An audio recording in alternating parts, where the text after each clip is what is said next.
Regional Governor Kuya Jericho Di Guzman, Kuya Norman Palsa, Kuya Grace Pagod, Kuya Bong Salvador, Kuya Wilfredo Aycuco, Vice Governor Mag Sahagún, President Pramiano Eagles Club, Kuya Elmer Arnante, President of Gintong Butel ng Calicut Norte, Kuya Pres Mon Gonzales, Club President Elite Eagles Club, Kuya Terso Labrador, Club President of Cup Elite Lady Eagles Club, Ate Bernadette Flores, Club President of El Caballero Valiente Eagles Club, Joel Fernandez, Club President of Aurora, dito na, Kuya Rigor Esguera, Vice President and Regional Chairman, Kuya Benedict, mga Kuya, Ate, Bunso, Friends of Eagles, good afternoon.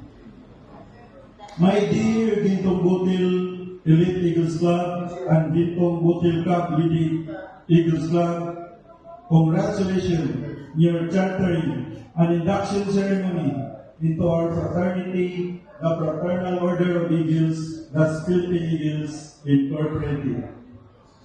This fraternity is not just about the name. It is about the bonds we build, the values, humanitarian services.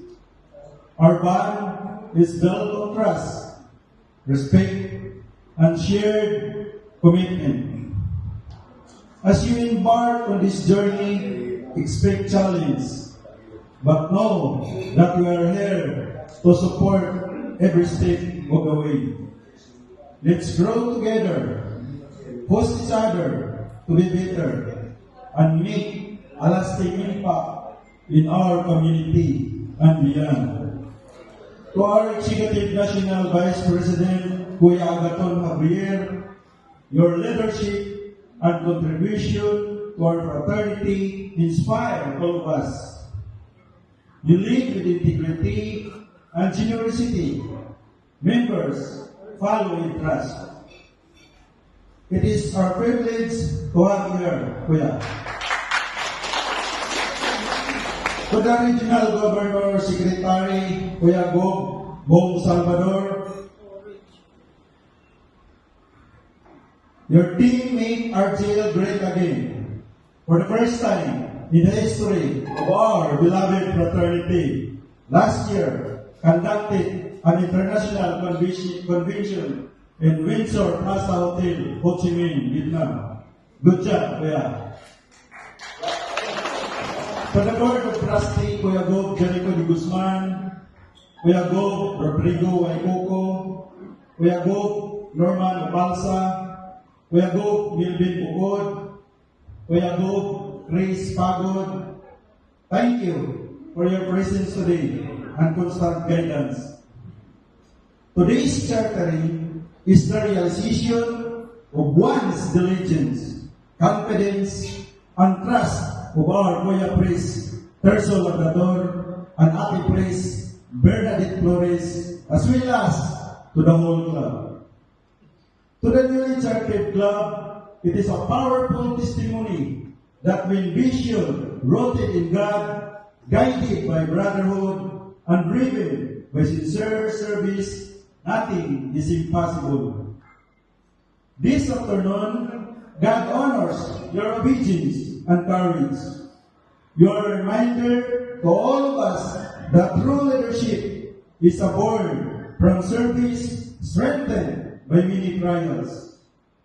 To the newly club officers, leadership is about serving others, empowering brothers, and upholding the organization's values and mission. It's about leading by example, making tough decisions, fostering growth and unity among members. Effective leaders in fraternities often embody qualities like integrity, responsibility, and brotherhood. inspiring others to do the same.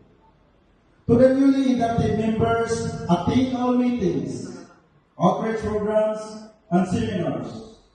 Always practice honesty, serve with your heart, work with unity, and respect everyone.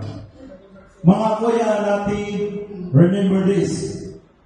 In Isaiah 40, verse 31, the Lord said, "But those who hope in the Lord will renew their strength. They will soar on wings like eagles.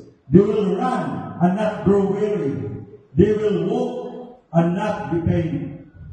In Psalm 103 verse 5, the Lord said, "Who satisfies your desire with good things, so that your youth is renewed like the eagles."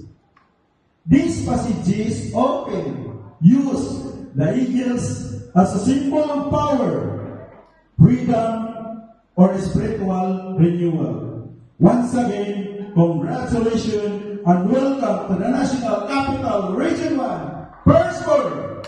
Let's talk more action. Mabuhay niya! Mabuhay niya! Thank you once again. Good afternoon. God bless us all.